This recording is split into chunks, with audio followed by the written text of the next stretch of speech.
Assalamualaikum warahmatullahi wabarakatuh. Kembali lagi bersama saya Yogi Alhamdasya Putra. Di sini saya akan membahas mengenai forum 8, pertanyaan yang terdapat dalam forum 8. Itu terdapat 3 pertanyaan.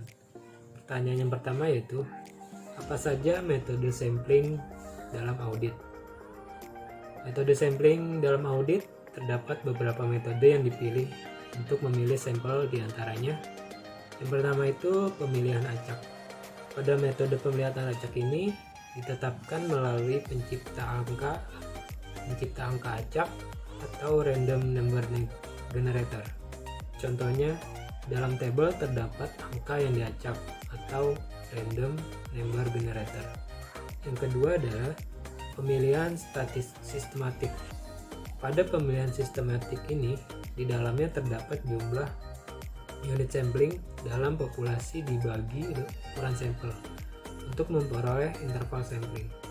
Ketika menggunakan pemilihan sistematik, auditor perlu menentukan bahwa unit sampling dalam populasi tidak tersusun sedemikian rupa, sehingga interval sampling sesuai dengan pola tertentu dalam populasi. Yang ketiga yaitu sampling unit monitor. Sampling unit monitor adalah suatu jenis pemilihan nilai tertimbang yang di dalamnya ukuran sampel pemilihan dan mengevaluasi hasilnya dalam menarik kesimpulan jumlah monitor. Yang keempat adalah pemilihan sembarang. Pada pemilihan sembarang, di dalamnya auditor melakukan pemilihan sampel tanpa melalui suatu teknik yang terstruktur. Meskipun tidak menggunakan teknik yang terstruktur, auditor wajib menghindari keberpihakan yang disengaja atau dapat diprediksi. Sebagai contoh, menghindari kesulitan dalam menemukan unsur, atau selalu memilih atau mengambil entry di awal atau di akhir kalimat. Dan dengan memastikan bahwa semua unsur yang terdapat dalam populasi memiliki peluang yang sama untuk dipilih. Pemilihan sembarang tidak tepat ketika menggunakan sampling statistik. Yang kelima yaitu pemilihan blok. Pemilihan secara blok melibatkan suatu blok yang tersusun atas unsur-unsur yang letaknya berdekatan dalam populasi. Pemilihan secara blok biasanya tidak dapat digunakan dalam sampling audit, dikarenakan sebagian besar populasi tersusun sedemikian rupa sehingga unsur-unsur dalam sebuah urutan dapat diharapkan memiliki karakteristik yang sama di antara mereka, tetapi berbeda dari unsur-unsur lain dalam populasi. Walaupun dalam beberapa kondisi mungkin merupakan prosedur audit yang tepat untuk memeriksa satu blok unsur. Teknik pemilihan sampel semacam ini akan sangat jarang digunakan jika auditor bermaksud untuk menarik kesimpulan yang valid tentang keseluruhan populasi berdasarkan sampel tersebut. Pertanyaan yang kedua adalah, apa saja yang dipertimbangkan dalam menentukan sampling? Dalam menentukan sampling, terdapat faktor yang perlu dipertimbangkan auditor, yaitu yang pertama, adanya peningkatan penilaian risiko auditor yang telah memperhitungkan pengendalian yang relevan. Pada faktor ini, pengaruhnya terhadap ukuran sampel adalah naik. Maka semakin tinggi tingkat asuransi yang diperoleh oleh auditor atas efektivitas operasi pengendalian, semakin rendah risiko kesalahan penyajian material yang dinilai oleh auditor, dan semakin besar sampel yang diperlukan. Yang kedua yaitu suatu peningkatan dalam penyimpangan yang dapat diterima. Pada faktor ini, pengaruhnya terhadap ukuran sampel adalah turun. Semakin rendah tingkat penyimpangan yang dapat diterima, maka semakin besar ukuran sampel yang diperlukan. Yang ketiga itu adalah suatu kenaikan dalam tingkat penyimpangan yang diperkirakan terjadi dalam populasi yang akan diuji. Pada faktor ini, pengaruhnya terhadap ukuran sampel adalah naik.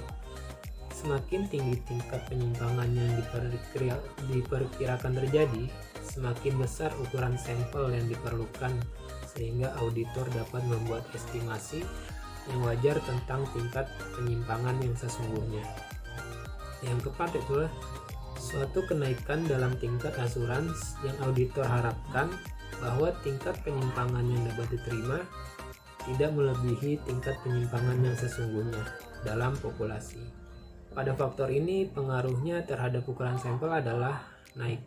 Semakin tinggi tingkat asuran yang auditor harapkan bahwa hasil sampel benar-benar mencerminkan penyimpangan yang terjadi dalam populasi, maka semakin besar ukuran sampel yang diperlukan.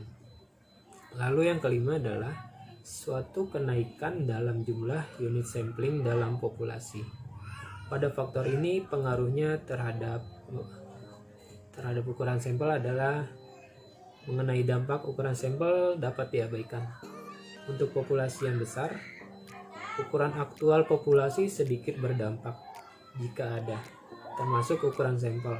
Namun dalam populasi yang kecil, sampling audit tidak dapat seefisien dibandingkan dengan cara-cara alternatif dalam pemerolehan bukti audit yang cukup dan tepat. Lalu pertanyaan yang ketiga adalah mengenai berapa jumlah debitur yang disampling dan bagaimana cara Anda melakukan sampling tersebut atas akun piutang. Nah, di tabel daftar piutang itu terdapat daftar sampling yang totalnya itu sekitar 1.500 miliar sekian. Maka dapat dilakukan audit sampling untuk menentukan jumlah populasi yang ada. Untuk menentukannya ini, maka anomali harus dikeluarkan untuk dilakukan perhitungan sampling. Kemudian mempertimbangkan seberapa besar performance materiality untuk dapat menghitung sampling interval dengan melihat sebuah tabel confidence level dan confidence factor. Pada kasus yang terdapat dalam Excel tersebut, dalam daftar piutang, maka terdapat jumlah populasi yang dicantumkan yaitu sekitar 1.500 miliar sekian.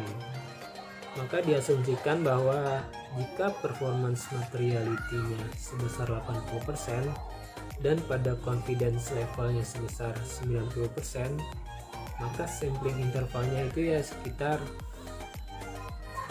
430,7, yaitu dari hasil 1.200.000.000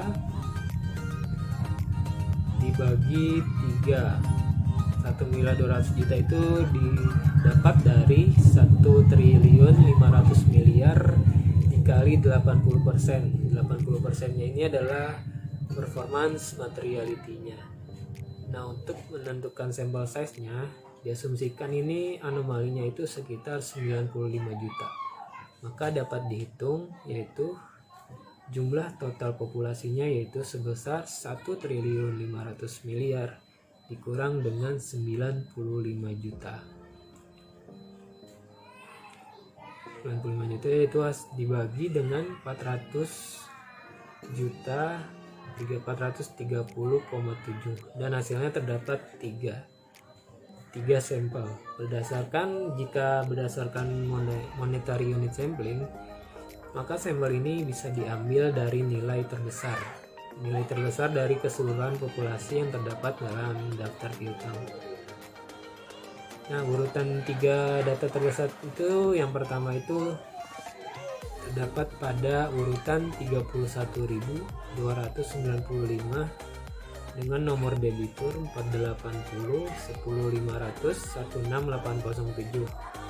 Nilai piutangnya itu berkisar 430.572.206 dan begitu ke bawah untuk peringkat yang nilai terbesar urutan kedua dan ketiga, akan terdapat sampling 3 dari perhitungannya. Begitu penjelasan mengenai saya tentang forum 8. Kurang lebihnya mohon maaf dan wassalamualaikum warahmatullahi wabarakatuh.